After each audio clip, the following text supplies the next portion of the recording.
అతడు మందిరపు గుమ్మమునకు నన్ను తోడుకొని వచ్చెను. మందిరము తూర్పు ముఖముగా ఉండెను. నేను చూడగా మందిరపు గడప క్రింద నుండి నీళ్లు ఉబికి తూర్పుగా పారుచుండెను. ఆ నీళ్లు బలిపీఠమునకు దక్షిణముగా మందిరపు కుడిప్రక్కను క్రింద నుండి పారుచుండెను. పిమ్మట ఆయన ఉత్తరపు గుమ్మపు మార్గముగా నన్ను నడిపించి చుట్టూ త్రిప్పి తూర్పునకు పోవు దారిని బయటి గుమ్మమునకు తోడుకుని వచ్చెను. నేను చూడగా అచ్చట గుమ్మపు కుడిప్రక్కను నీళ్లు ఉబికి పారుచుండెను. ఆ మనుష్యుడు కొలనూలు చేతపట్టుకుని తూర్పు మార్గమున బయలు వెళ్ళి 1000 మూరలు కొలిచి ఆ నీళ్లగుండా నన్ను నడిపింపగా నీళ్లు చీలమండ లోతుండెను. ఆయన మరి 1000 మూరలు కొలిచి నీళ్లగుండా నన్ను నడిపింపగా నీళ్లు మోకాళ్ళ లోతుండెను. ఇంకా ఆయన 1000 మూరలు కొలిచి నీళ్లగుండా నన్ను నడిపింపగా నీళ్లు మొలలోతుండెను. ఆయన ఇంకనూ 1000 మూరలు కొలువగా నీళ్లు మిక్కిలి లోతై నేను దాటలేనంత నది కనబడెను. దాట వీలు లేకుండా ఈదవలసినంత నీరుగల నది ఆయెను. అప్పుడాయన నాతో ఇట్లనెను, నరపుత్రుడా, నీవు చూచితివి గదా అని చెప్పి నన్ను మరలా నది ఇద్దరికి తోడుకుని వచ్చెను. నేను తిరిగి రాగా నది తీరమున ఇరుప్రక్కల చెట్లు విస్తారముగా కనబడెను. అప్పుడాయన నాతో ఇట్లనెను, ఈ నీళ్లు ఉబికి తూర్పుగానున్న ప్రదేశమునకు పారి అరబాలోనికి దిగి సముద్రములో పడును. అప్పుడు సముద్రపు నీళ్లు మంచినీళ్లు అగును. వడిగా పారు ఈ నది వచ్చి చోట్లనెల్లా జలచరములన్నయూ బ్రతుకును. ఈ నీళ్లు అక్కడికి వచ్చుట వలన ఆ నీరు మంచి నీళ్లగును గనుక చేపలు బహువిస్తారములగును. ఈ నది ఎక్కడికి పారునో అక్కడ సమస్తమును బ్రతుకును. మరియు దాని యొద్ద ఏన్గేది పట్టణము మొదలుకొని ఏనెగ్లాయీము పట్టణము వరకును చేపలు పట్టువారు దాని ప్రక్కల నిలిచి వలలు వేయుదురు. మహాసముద్రములోనున్నట్లు సకల జాతి చేపలను దాని యందు బహు విస్తారముగా నుండును. అయితే ఆ సముద్రపు బురద స్థలములను ఊపి స్థలములను ఉప్పుగలవయుండి బాగుకాగయుండును.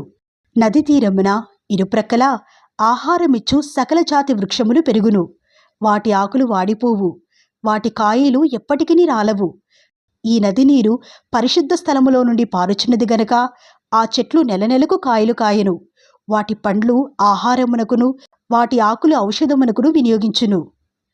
ప్రభువైన యెహోవా సెలవిచ్చినదేమనగా, సరిహద్దులను బట్టి ఇశ్రాయేలీయుల 12 గోత్రముల ప్రకారము మీరు స్వాస్థ్యముగా పంచుకునవలసిన భూమి ఇది. యోసేపు సంతతికి 2 భాగములు ఇయ్యవలెను. నేను ప్రమాణము చేసి మీ పితరులకు ఈ దేశం ఇచ్చితిని గనుక ఏమీయూ భేదము లేకుండా మీలో ప్రతివాడును దానిలో స్వాస్థ్యమునందును. ఇలాగున అది మీకు స్వాస్థ్యమగును. ఉత్తర దిక్కున సెదాదునకు పోవు మార్గమున మహాసముద్రము మొదలుకొని హెత్లోను వరకు దేశమునకు సరిహద్దు. అది హమాతునకును బేరోతాయునకును దమస్కు సరిహద్దునకును హమాతు సరిహద్దునకును మధ్యనున్న సిబ్రయీమునకును హవ్రాను సరిహద్దు ఆనుకును మధ్యస్థలమైన హాజేరునకును వ్యాపించును. పడమటి సరిహద్దు హసరేనాను అను దమస్కు సరిహద్దు పట్టణము. ఉత్తరపు సరిహద్దు హమాతు, ఇది మీకు ఉత్తరపు సరిహద్దు. తూర్పు దిక్కున హవ్రాను దమస్కు గిలాదులకును ఇశ్రాయేలీయుల దేశమునకును మధ్య యోర్దాను నది సరిహద్దుగా ఉండును. సరిహద్దు మొదలుకొని తూర్పు సముద్రము వరకు దాని కొలువవలెను. ఇది మీకు తూర్పు సరిహద్దు. దక్షిణ దిక్కున తామారు మొదలుకొని కాదేశునొద్దనున్న మెరీబా ఊటల వరకును నది మార్గమున మహాసముద్రమునకు మీ సరిహద్దు పోవును. ఇది మీకు దక్షిణపు సరిహద్దు. పశ్చిమ దిక్కున సరిహద్దు మొదలుకొని హమాతునకు పోవు మార్గము వరకు మహాసముద్రము సరిహద్దుగా ఉండును. ఇది మీకు పశ్చిమ దిక్కు సరిహద్దు. ఇశ్రాయేలీయుల గోత్రముల ప్రకారము ఈ దేశమును మీరు పంచుకొనవలెను.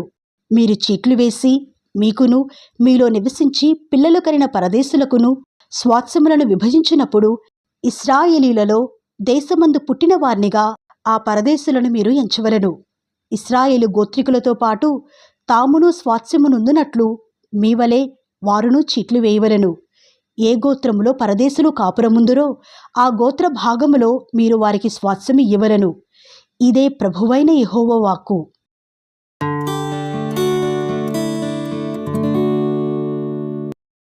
గోత్రముల పేరులు ఇవి. దానీయులకొక భాగము. అది ఉత్తర దిక్కు సరిహద్దు నుండి హమాతునకు పోవు మార్గము వరకు హెత్లోనునకు పోవు సరిహద్దు వరకును హసరేనాను అను దమస్కు సరిహద్దు వరకును హమాతు సరిహద్దు మార్గమున తూర్పుగాను పడమరగాను వ్యాపించు భూమి. దాని యొక్క సరిహద్దును ఆనుకొని తూర్పు పడమరలుగా ఆషేరీలకు ఒక భాగము, ఆషేరీల సరిహద్దును ఆనుకొని తూర్పు పడమరలుగా నఫ్తాలీలకు ఒక భాగము, నఫ్తాలి సరిహద్దును ఆనుకొని తూర్పు పడమరలుగా మనష్షేలకు ఒక భాగము, మనష్షేల సరిహద్దు ఆనుకొని తూర్పు పడమరలుగా ఎఫ్రాయిమీలకు ఒక భాగము, ఎఫ్రాయిముల సరిహద్దును ఆనుకొని తూర్పు పడమరలుగా రూబేనీలకు ఒక భాగము, రూబేనీల సరిహద్దు ఆనుకొని తూర్పు పడమరలుగా యూదావారికి ఒక భాగము, యూదావారి సరిహద్దును ఆనుకొని తూర్పు పడమరలుగా మీరు ప్రతిష్ఠించు ప్రతిష్ఠిత భూమియుండును. దాని వెడల్పు 25,000 కొలకర్రలు, దాని నిడివి తూర్పు నుండి పడమర వరకు తక్కిన భాగము నిడివి వలనే ఇండును. పరిశుద్ధ స్థలము దాని మధ్య ఉండవలెను. యెహోవాకు మీరు ప్రతిష్ఠించు ప్రదేశము 25,000 కొలకర్రల నిడివియు 10,000 కొలకర్రల వెడల్పునై ఉండవలెను.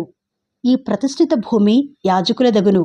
అది ఉత్తర దిక్కున 25,000 కొలకర్రల నిడివియు, పడమటి దిక్కున 10,000 కొలకర్రల వెడల్పును, తూర్పు దిక్కున 10,000 కొలకర్రల వెడల్పును, దక్షిణ దిక్కున 25,000 కొలకర్రల నిడివియు ఉండవలెను. యెహోవా మందిర స్థలము దాని మధ్య ఉండును. ఇది సాదోకు సంతతి వారై నాకు ప్రతిష్ఠింపబడి నేను వారికి అప్పగించిన దానిని కాపాడు యాజకుల దగును. ఏలయనగా ఇశ్రాయేలీయులు నన్ను విడిచిపోగా మిగిలిన లేవీయులు విడిచిపోయినట్లే వారు నన్ను విడిచిపోలేదు. ప్రతిష్ఠిత భూమి యందు లేవీయుల సరిహద్దు దగ్గర వారికొక చోటు ఏర్పాటగును. అది అతి పరిశుద్ధముగా ఎంచబడును. యాజకుల సరిహద్దును ఆనుకొని లేవీయులకు ఒక చోటును ఏర్పాటు చేయవలెను. ఇది 25,000 కొలకర్రల నిడివియు 10,000 కొలకర్రల వెడల్పునై ఉండును. దాని నిడివి అంతయు 25,000 కొలకర్రలను, వెడల్పంతయు 10,000 కొలకర్రలను ఉండును. అది యెహోవాకు ప్రతిష్ఠితమైన భూమి గనుక దానిలో ఏమాత్రపు భాగమైనను వారు అమ్మకూడదు, బదులుగా ఇయ్యకూడదు. ఆ భూమి యొక్క ప్రథమ ఫలములను ఇతరులను అనుభవింపనీయకూడదు. 25,000 కొలకర్రల భూమిని ఆనుకొని వెడల్పున మిగిలిన 5,000 కొలకర్రలు గల చోటు గ్రామ కంటకముగా ఏర్పరచబడినదై పట్టణములోని నివేశములకును మైదానములకును అక్కరకు వచ్చును. దాని మధ్య పట్టణము కట్టబడును. దాని పరిమాణ వివరమేదనగా ఉత్తర దిక్కున 4,500 కొలకర్రలు, దక్షిణ దిక్కున 4,500 కొలకర్రలు, తూర్పు దిక్కున 4,500 కొలకర్రలు, పడమటి దిక్కున 4,500 కొలకర్రలు. పట్టణమునకు చేరిన ఖాళీ స్థలము ఉత్తరపు తట్టున 250 కొలకర్రలు, దక్షిణపు తట్టున 250 కొలకర్రలు, తూర్పు తట్టున 250 కొలకర్రలు, పడమటి తట్టున 250 కొలకర్రలు ఉండవలెను. ప్రతిష్ఠిత భూమిని ఆనుకొని మిగిలిన భూమి ఫలము పట్టణములో కష్టము చేత జీవించు వారికి ఆధారముగా ఉండును. అది ప్రతిష్ఠిత భూమిని ఆనుకొని తూర్పు తట్టున 10,000 కొలకర్రలను, పడమటి తట్టున 10,000 కొలకర్రలను ఉండును. ఏ గోత్రపు వారైనను పట్టణములో కష్టము చేసి జీవించువారు దానిని సాగుపడి చేయుదురు. ప్రతిష్ఠిత భూమి ఎంతయు 25,000 కొలకర్రల చచ్చౌకముగా ఉండును. దానిలో 4వ భాగము పట్టణమునకు ఏర్పాటు చేయవలెను.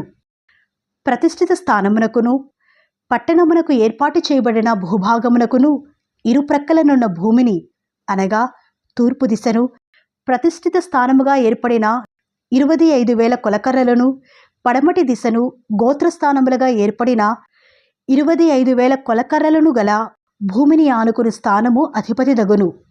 ప్రతిష్ఠిత స్థానమును మందిరమునకు ప్రతిష్ఠింపబడిన స్థానమును దానికి మధ్యగా ఉండును. యూదావారి సరిహద్దునకును బెన్యామీనీల సరిహద్దునకు మధ్యగానున్న లేవీల స్వాస్థ్యమును పట్టణమునకు ఏర్పాటైన స్థానమును ఆనుకొని భూమిలో అధిపతి భూమికిలోగా ఉన్నది అధిపతి దగును. తూర్పు నుండి పడమటి వరకు కొలువగా మిగిలిన గోత్రములకు భాగములు ఏర్పాటగును. బెన్యామీనులకు ఒక భాగము.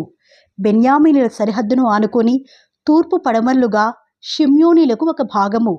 షిమ్యోనీల సరిహద్దును ఆనుకొని తూర్పు పడమరలుగా ఇస్సాఖారీలకు ఒక భాగము. ఇస్సాఖారీల సరిహద్దు ఆనుకొని తూర్పు పడమరలుగా జెబూలూనీలకు ఒక భాగము. జెబూలూనీల సరిహద్దును ఆనుకొని తూర్పు పడమరలుగా గాదీలకు ఒక భాగము. దక్షిణ దిక్కున తామారు నుండి కాదేశులోనున్న మెరీబా ఊటల వరకు నది వెంబడి మహాసముద్రము వరకు గాదీలకు సరిహద్దు ఏర్పడును. మీరు చీట్లు వేసి ఇశ్రాయేలీయుల గోత్రములకు విభాగింపవలసిన దేశము ఇదే, వారి వారి భాగములు ఇవే. ఇదే యెహోవా ఇచ్చిన ఆజ్ఞ. పట్టణ స్థాన వైశాల్యత ఎంతనగా ఉత్తరమున 4500 కొలకర్రల పరిమాణము. ఇశ్రాయేలీయుల గోత్రపు పేర్లను బట్టి పట్టణపు గుమ్మములకు పేర్లు పెట్టవలను. ఉత్తరపు తట్టున రూబేనుదనియు, యూదాదనియు, లేవీదనియు 3 గుమ్మములుండవలెను. తూర్పు తట్టు 4500 కొలకర్రల పరిమాణము గలది. ఆ తట్టున యోసేపుదనియు, బెన్యామీనుదనియు, దానుదనియు 3 గుమ్మములుండవలెను. దక్షిణపు తట్టు 4500 కొలకర్రల పరిమాణము గలది. ఆ తట్టున షిమ్యోనుదనియు, ఇస్సాఖారుదనియు, జబులూనుదనియు 3 గుమ్మములుండవలెను. పడమటి తట్టు 4500 కొలకర్రల పరిమాణము గలది. ఆ తట్టున గాదుదనియు, ఆషేరుదనియు, నఫ్తాలిదనియు 3 గుమ్మములుండవలెను. దాని కైవారము 18,000 కొలకర్రల పరిమాణము. యెహోవా ఇండు స్థలమని నాట నుండి ఆ పట్టణమునకు పేరు.